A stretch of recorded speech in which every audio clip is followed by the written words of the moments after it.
Sa mga balita naman po sa Metro Manila, pinsala ang dala ng isang truck matapos mahulog ang mga karga nitong bakal sa Tondo, Maynila.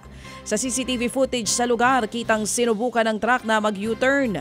Pero bago makaliko ng tuluyan, nagbagsakan ang mga karga nitong bakal. Nadaganan pa ang ilang motorsiklo na damay rin ang mga estante sa tabi ng kalsada. Isa ang sugatan sa nasabing disgrasya. Sa huli, nauwi sa aregluhan ng truck driver at ang biktima. Nagdulot naman ng matinding traffic ang insidente. Sa Maynila pa rin mga kapatid, sumiklab ang sunog sa Almario Street sa Tondo. Ayon sa Bureau of Fire Protection o BFP, nagsimula nga ang sunog bandang alas 4:30 ng umaga. Agad namang dumating ang mga bumbero pero inabot ng mahigit 1 oras bago naapula ang sunog. 3 bahay ang natupok at 5 pamilya ang apektado. Wala namang nasaktan o nasawi. Inaalam pa rin ang dahilan ng sunog.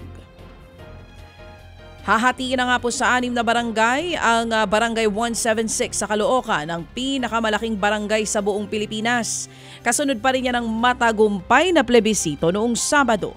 22,854 ang bomoto ng yes sa plebisito para nga hatiin ang Barangay 176 habang 2,584 lamang ang hindi pabor.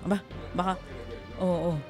10 phases naman ang bumubuo dati sa naturang barangay pero kasunod ng plebisito, ilang phases ang pagsasama-samahin at hahatiin sa 6 na tatawaging Barangay 176A at hanggang 176F. Ayon sa COMELEC, ang mayor ng lungsod ang magtatalaga.